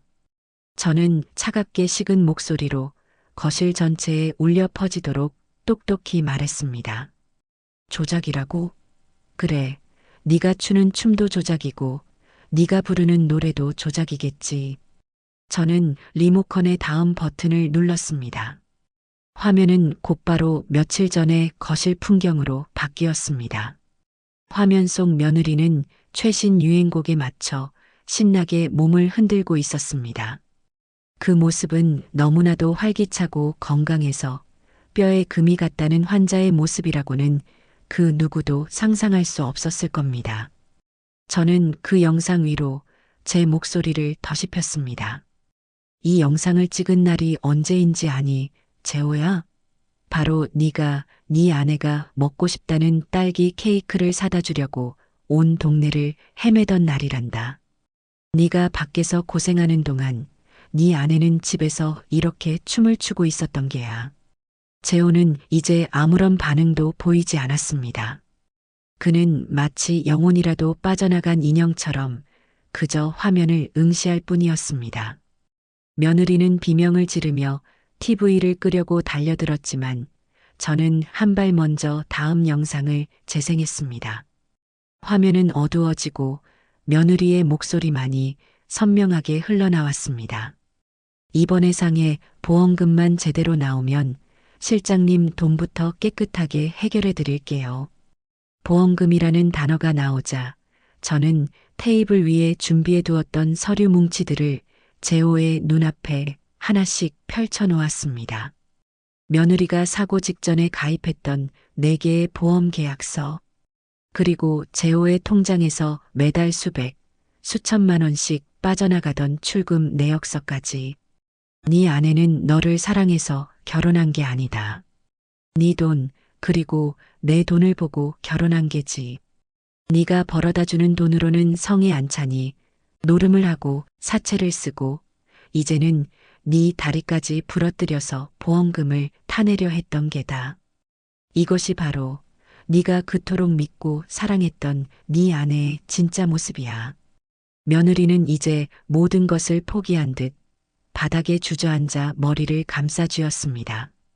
하지만 이 잔인한 심판은 아직 끝나지 않았습니다.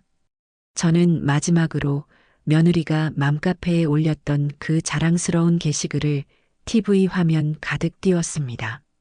그리고 저는 제 평생의 모든 경멸과 분노를 담아 그 글을 소리내어 읽기 시작했습니다. 몸테크로 시어머니 등골 빼먹는 중 키읔키읔. 우리 시어머니 진짜 순진한 건지 멍청한 건지 키읔키읔. 남편은 원래 내 말이라면 죽는 신용도 하니까 구워 삶기 식은 죽 먹기고요. 어차피 남편이 다 막아줄 테니 걱정 없어요. 제가 한 문장, 한 문장 읽어 내려갈 때마다 그것은 날카로운 유리 조각이 되어 재호의 심장에 박히는 듯 했습니다. 마침내 제가 마지막 문장을 읽고 고개를 들었을 때 재호는 더 이상 서 있지 못했습니다. 그는 무릎을 꿇고 있었습니다. 그리고 잠시 후 온몸을 들썩이며 짐승의 울음소리와도 같은 통곡을 터뜨리기 시작했습니다. 그의 울음소리는 온 집안을 뒤흔들었고 그 소리를 듣고 있던 제 심장마저 갈기갈기 찢어지는 것 같았습니다.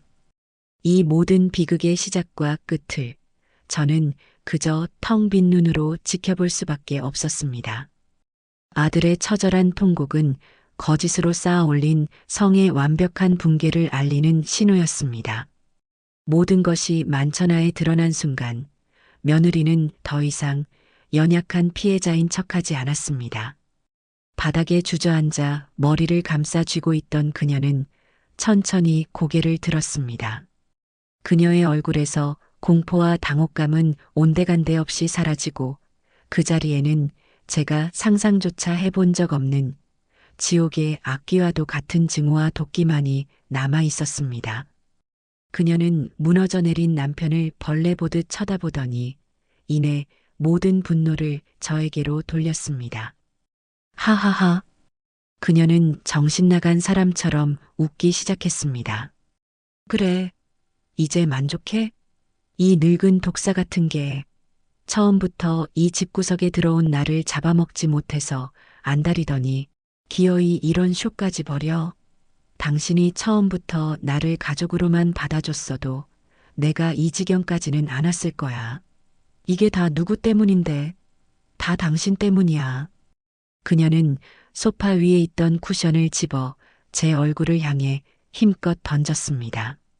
저는 피하지 않고 그 쿠션을 꼿꼿이 맞았습니다. 쿠션이 바닥으로 힘없이 떨어지는 것을 보며 저는 차갑게 말했습니다. 지금 네가 무슨 말을 하는지나 알고 있는 것이냐. 이 집에 들어와 내 아들의 눈과 귀를 멀게 하고 집안의 돈을 야금야금 빼돌려 노름판에 쏟아붓고 그것도 모자라 멀쩡한 네 몸뚱이를 담보로 나라의 돈까지 등쳐먹으려 한 것이 바로 너인데 네 죄를 남에게 돌리지 마라. 역겹기 짝이 없으니. 제 말에 며느리는 코웃음을 치며 더욱더 추악한 본성을 드러냈습니다. 죄라고? 웃기지 마. 당신 아들이 얼마나 무능하고 멍청한지 당신은 몰라. 저 남자가 조금이라도 더 똑똑하고 돈을 많이 벌어왔어 봐. 내가 왜 사채까지 쓰고 이런 위험한 짓을 계획했겠어? 당신은 이 크고 좋은 집에 떡하니 버티고 앉아서 평생을 여왕처럼 살아왔으면서 나는 왜 저 남자의 쥐꼬리만 한 월급에 맞춰서 아등바등 살아야 하는데 그게 불공평하다고 생각해 본 적 없어? 나는 그냥 내 몫을 찾으려고 한 것뿐이야. 내 젊음과 내 인생을 이딴 집에 바친 데가. 그녀의 입에서는 상상조차 할 수 없는 망언들이 쏟아져 나왔습니다. 바닥에 쓰러져 있던 재호가 그 말을 듣고 천천히 몸을 일으켰습니다.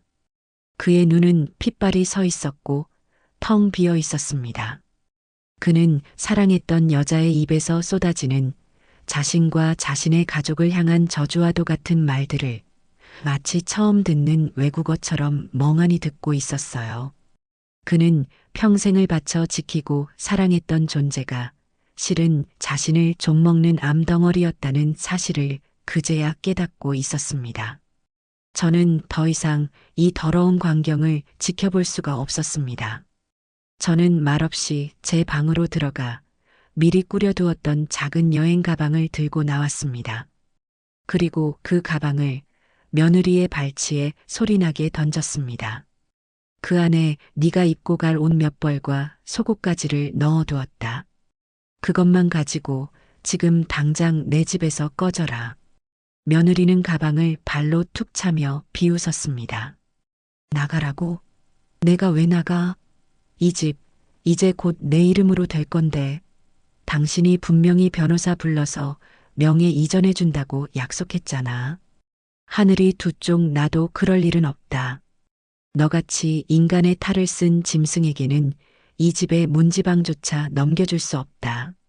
아, 그리고 네가 그토록 애지중지하던 그 명품 가방들과 보석들. 그것들은 네가 내 아들의 등골을 빼먹은 증거품들이니 하나도 남김없이 이 집에 두고 가야 할 것이다. 뭐라고? 이 미친 늙은이가 진짜. 며느리가 이성을 잃고 제 머리채라도 잡을 듯이 달려드는 순간이었습니다. 그동안 조각상처럼 굳어있던 재호가 움직였습니다. 그는 번개 같은 속도로 며느리의 앞을 막아섰습니다. 그리고 그의 입에서 제 평생 한 번도 들어본 적 없는 얼음보다 차갑고 칼날보다 날카로운 목소리가 흘러나왔습니다. 나가. 한마디였습니다. 하지만 그 한마디는 천둥과도 같은 무게를 담고 있었습니다. 며느리는 재호의 기세에 눌려 저도 모르게 뒷걸음질 쳤습니다. 재호 씨 왜 이래? 정신 차려. 저 늙은이가 우리 사이를 갈라놓으려는 거잖아. 너 나 사랑하잖아. 응? 재호는 대답하지 않았습니다. 그는 그저 텅 비어버린 눈으로 한때 자신이 세상의 전부라고 믿었던 여자를 내려다볼 뿐이었습니다. 그의 침묵은 그 어떤 절규보다 더 큰 절망을 담고 있었어요. 며느리는 그 눈빛을 마주하고 나서야 모든 것이 돌이킬 수 없이 끝났다는 사실을 깨달은 듯 했습니다. 그녀는 마지막 수단으로 재호의 바짓가랑이에 매달려 울부짖기 시작했습니다. 여보, 내가 잘못했어. 내가 정말 죽을 죄를 지었어. 다신 안 그럴게. 제발, 제발 한 번만 용서해줘. 우리 민우를 봐서라도. 민우라는 이름이 나오자 재호의 텅 빈 눈동자에 비로소 무언가 감정이 떠올랐습니다. 그것은 불꽃과도 같은 분노였습니다. 그 더러운 입에 내 아들 이름 담지 마. 재호는 매달리는 며느리의 손을 뿌리치고 제 옆에 와서 섰습니다. 그리고 저를 대신해 이 길고 길었던 악연의 종지부를 찍었습니다. 이혼 서류는 변호사 통해서 보낼 테니 그런 줄 알아. 위자료? 꿈도 꾸지 마. 네가 내 통장에서 빼돌린 돈, 그리고 우리 어머니 돈까지 단 한 푼도 남김없이 다 받아낼 테니까. 그리고 만약 단 한 번이라도 내 아들 눈앞에 나타나면 그땐 내가 너를 내 손으로 죽여버릴 거야. 그것은 더 이상 제가 알던 순하고 무르기만 하던 아들의 모습이 아니었습니다. 한 남자가, 한 아버지가 자신의 가정을 지키기 위해 내뱉는 처절한 절규였습니다. 며느리는 그제야 모든 희망을 버린 듯 바닥에 주저앉아 악을 쓰기 시작했습니다. 두고 봐. 니네들 평생 불행하게 살 거야. 내가 매일 밤 너희들이 망하라고 저주를 퍼부을 거니까. 며느리는 마지막 저주를 남기고 바닥에 있던 자신의 가방을 움켜쥔 채 비틀거리며 일어섰습니다. 그리고는 뒤도 돌아보지 않고 현관문을 향해 달려갔습니다. 쾅! 하고 세상이 무너지는 듯한 소리와 함께 문이 닫히고 집 안에는 지독한 침묵만이 남았습니다. 재호는 그 자리에 못 박힌 듯 서 있었고 저는 이 모든 소란에 놀라 방문 틈으로 밖을 내다보는 손주 민우와 눈이 마주쳤습니다. 저는 아이에게 다가가 세상의 모든 풍파를 막아주겠다는 듯 작고 떨리는 그 어깨를 힘껏 끌어안았습니다. 며느리가 폭풍처럼 사라진 집은 마치 거대한 태풍이 휩쓸고 지나간 폐허와도 같았습니다. 화려하게 차려졌던 잔치상은 차갑게 식어볼품 없이 널브러져 있었고 거실 바닥에는 깨진 자개함의 조각들이 상처처럼 흩어져 있었습니다. 아들 재호는 그 폐허의 한가운데서 마치 길을 잃은 아이처럼 한참을 멍하니 서 있었습니다. 저는 그런 아들에게 아무 말도 건네지 않았습니다. 지금 그에게 필요한 것은 위로가 아니라 스스로의 힘으로 이 잿더미 위에서 일어설 시간이었습니다. 그날 밤 우리 세 식구는 누구도 잠을 이루지 못했습니다. 저와 민우는 한 방에 누웠고 아들은 거실 소파에 홀로 누워 밤을 지새웠습니다. 다음 날 아침 동이 트자마자 재호는 말없이 집안을 치우기 시작했습니다. 그는 어젯밤의 흔적들을 마치 자신의 기억을 지우려는 듯 꼼꼼하고 묵묵하게 쓸어 담았습니다. 그 모습을 지켜보던 저는 마침내 제 마지막 결심을 아들에게 이야기했습니다. 재호야, 이 집 팔아야겠다. 아들은 잠시 동작을 멈추고 저를 돌아보았습니다. 그의 눈에는 놀라움과 슬픔이 뒤섞여 있었어요. 어머니 하지만 이 집은 알아. 네 아버지가 평생을 바쳐 이룩한 곳이고 내 젊음이 고스란히 담긴 곳이지. 하지만 재호야, 좋은 기억보다 나쁜 기억이 더 많아진 집은 더 이상 집이 아니라 감옥이란다. 저 더러운 것의 탐욕과 거짓, 그리고 우리의 상처가 깃든 이곳에서 우리는 절대 행복해질 수 없어. 모든 것을 버리고 처음부터 다시 시작해야만 한다. 제 단호한 말에 아들은 한참 동안 말이 없었습니다. 그는 집 안 구석구석을 마치 처음 보는 곳인 양 천천히 둘러보았습니다. 벽에 걸린 낡은 가족사진, 자신의 키를 재던 문설주의 흠집, 그리고 며느리의 향수 냄새가 아직 희미하게 남아있는 안방까지. 그 모든 공간을 눈에 담은 그는 마침내 제게로 돌아와 깊게 고개를 숙였습니다. 네, 어머니. 어머니의 뜻이 그러하시다면 저도 따르겠습니다. 저도 더 이상 이 집에서 웃을 자신이 없습니다. 그날로 저는 부동산에 집을 내놓았습니다. 평생을 살아온 정든 집을 제 손으로 처분한다는 사실이 가슴 아팠지만 한편으로는 시원섭섭한 해방감마저 느껴졌습니다. 썩은 뿌리를 도려내야만 새로운 희망의 싹을 틔울 수 있는 법이니까요. 집이 팔리고 새로운 거처로 이사하기까지의 몇 달은 우리 가족에게는 상처를 치유하고 서로의 소중함을 확인하는 시간이었습니다. 아들은 놀라울 정도로 변해갔습니다. 그는 깨끗한 와이셔츠를 입고 출근하던 사무직을 그만두고 작업복을 입고 먼지를 뒤집어 쓰는 인테리어 현장에서 일을 시작했습니다. 매일 저녁 녹초가 되어 돌아오는 아들의 얼굴에는 고단함이 가득했지만 예전처럼 공허하거나 불안해 보이지 않았어요. 땀 흘려 일하는 정직한 노동 속에서 그는 잃어버렸던 자기 자신을 조금씩 되찾아가고 있었습니다. 그는 더 이상 민우에게 무심한 아빠가 아니었습니다. 주말이면 어김없이 아들의 손을 잡고 밖으로 나갔습니다. 함께 땀 흘리며 축구를 하고 서툰 솜씨로 김밥을 싸서 소풍을 갔습니다. 그리고 어느 날 저녁 아들은 민우의 앞에 조용히 무릎을 꿇었습니다. 민우야, 아들, 아빠가 정말 미안하다. 아빠가 너무 어리석고 나쁜 아빠였어. 우리 아들이 그렇게 힘들고 무서웠을 텐데 아빠는 아무것도 모르고 엄마 말만 믿었어. 아빠가 우리 아들을 지켜주지 못해서 정말 미안하다. 아빠를 용서해 줄 수 있겠니? 아들의 눈에서 굵은 눈물방울이 떨어졌습니다. 민우는 말없이 다가가 작은 손으로 아빠의 눈물을 닦아주었습니다. 그리고는 아빠의 목을 힘껏 끌어안았어요. 두 부자가 서로를 부둥켜 안고 한참을 그렇게 있었습니다. 그 모습을 바라보며 저는 비로소 제 힘겨웠던 싸움이 진정한 승리로 끝났음을 깨달을 수 있었습니다. 마침내 우리는 정들었던 2층 집을 떠나는 날을 맞았습니다. 텅 빈 집은 생각보다 훨씬 더 넓고 낯설게 느껴졌습니다.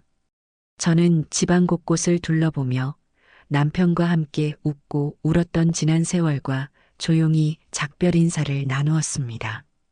저는 집을 판 돈으로 민우와 함께 살 아담하고 햇볕이 잘 드는 아파트 한 채를 얻었습니다. 그리고 아들에게는 작은 오피스텔 한 채를 얻어주었습니다. 이건 주는 게 아니다. 네가 독립해서 민우에게 떳떳한 아버지가 될 때까지 내가 맡아두는 거다. 언젠가 네 힘으로 이보다 더 좋은 집을 마련해서 민우와 나를 초대해야 한다. 알겠니? 아들은 말없이 고개를 끄덕였습니다. 그의 눈에는 감사함과 함께 반드시 그렇게 하겠다는 굳은 의지가 담겨 있었습니다. 새로운 집에 이사온 첫날 저녁, 저는 아들을 저희 집으로 불렀습니다. 이삿짐도 다 풀지 못해 어수선했지만 저는 작은 냄비에 된장찌개를 끓이고 냉장고에 있던 계란으로 투박한 계란말이를 만들었습니다. 화려한 잔치상도 값비싼 그릇도 없었지만 우리 세 식구는 조촐한 식탁에 둘러앉아 그 어느 때보다도 맛있는 저녁을 먹었습니다. 식사를 마친 뒤 저는 베란다 창가에 서서 바깥 풍경을 바라보았습니다. 예전 집처럼 넓은 정원은 없었지만 창문 너머로 보이는 도시의 불빛들이 보석처럼 아름답게 반짝이고 있었어요. 재호가 제 옆으로 다가와 섰습니다. 어머니, 감사합니다. 그리고 죄송합니다. 됐다. 이제 죄송하다는 말은 그만하거라. 그 대신 앞으로 네 삶으로 증명해 보여라. 얼마나 멋진 아들인지, 얼마나 훌륭한 아버지가 될 수 있는지를 말이다. 저는 아들의 어깨를 두드려 주었습니다. 제 옆에서는 민우가 뭐가 그리 좋은지 새로 산 크레파스로 스케치북에 그림을 그리고 있었습니다. 아이가 그린 그림 속에는 작은 아파트 창문 아래 세 사람이 손을 꼭 잡고 활짝 웃고 있는 모습이 담겨 있었습니다. 저는 가족을 잃은 것이 아니었습니다. 가족이라는 이름의 허울을 깨부수고 비로소 진정한 의미의 가족을 되찾은 것입니다. 비록 많은 것을 잃고 돌아왔지만 우리에게는 돈으로 살 수 없는 서로에 대한 믿음과 사랑이 남아 있었습니다. 그것만으로도 앞으로의 험난한 세상을 살아갈 이유는 충분했습니다. 창밖의 별들이 상처를 딛고 일어선 우리 세 식구의 새로운 시작을 축복해주는 것처럼 유난히 따뜻하고 다정하게 반짝이는 밤이었습니다. 그 지옥 같던 폭풍이 지나가고 꼭 1년이라는 시간이 흘렀습니다. 계절이 4번을 꼬박 바뀌는 동안 우리의 삶에도 많은 것들이 변했어요. 낡고 큰 2층 집을 떠나 새로 자리 잡은 이 아담한 아파트는 이제 더 이상 낯선 공간이 아닌 우리 가족의 따뜻한 보금자리가 되었습니다. 저는 아침에 눈을 뜨면 가장 먼저 베란다에 나가 제가 가꾸는 작은 화초들에게 물을 줍니다. 파릇파릇 돋아나는 새순을 보고 있으면 우리의 삶도 저 화초들처럼 다시금 생명력을 되찾고 있다는 생각에 마음이 절로 평화로워져요. 가장 큰 변화는 역시 아들 재호에게 찾아왔습니다.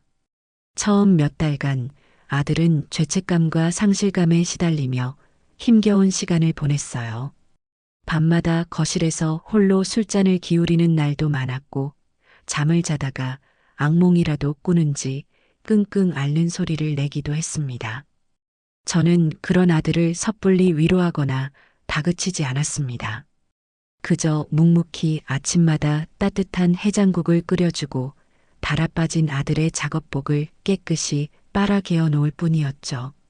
상처에 새살이 돋아나려면 충분히 아파하고 스스로 이겨내려는 의지가 필요한 법이니까요.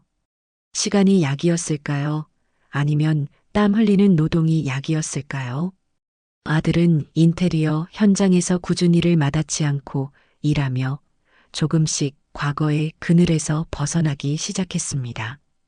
그의 얼굴에서 어둡던 그림자가 걷히고 예전에는 볼 수 없었던 단단하고 건강한 생기가 돌기 시작했어요. 무엇보다 아들은 더 이상 도망치지 않고 자신의 삶을 정면으로 마주하기 시작했습니다. 그는 민우에게 둘도 없는 친구이자 든든한 아버지가 되어 주었습니다. 주말이면 두 부자는 뭐가 그리 좋은지 온 집안이 떠나가라 웃고 떠들었고 그 웃음소리가 제가 살아가는 가장 큰 이유가 되어 주었습니다. 오늘은 토요일이었습니다. 아들은 일을 쉬는 날이라 아침 일찍부터 민우와 함께 저희 집으로 건너왔어요. 어머니, 저 왔습니다. 민우야, 할머니한테 인사드려야지. 할머니, 안녕하세요. 아들의 손을 잡고 들어서는 민우의 얼굴이 해맑았습니다. 아이는 더 이상 그늘진 구석 없이 밝고 건강하게 자라주고 있었어요. 저는 현관문 앞에서 두 사람을 맞으며 활짝 웃었습니다. 어서 오너라. 마침 점심으로 너희들이 좋아하는 김치찜을 하던 참이었다. 그런데 아들의 손에는 큼직한 서류 봉투 하나가 들려 있었습니다. 식사를 마친 뒤 과일을 깎아내오자 아들이 머뭇거리며 그 봉투를 제 앞에 내밀었습니다. 어머니, 이거 받으세요.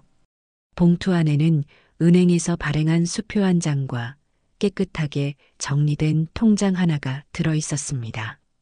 수표에 찍힌 금액은 작년에 제가 아들에게 오피스텔 보증금으로 빌려주었던 바로 그 돈이었습니다.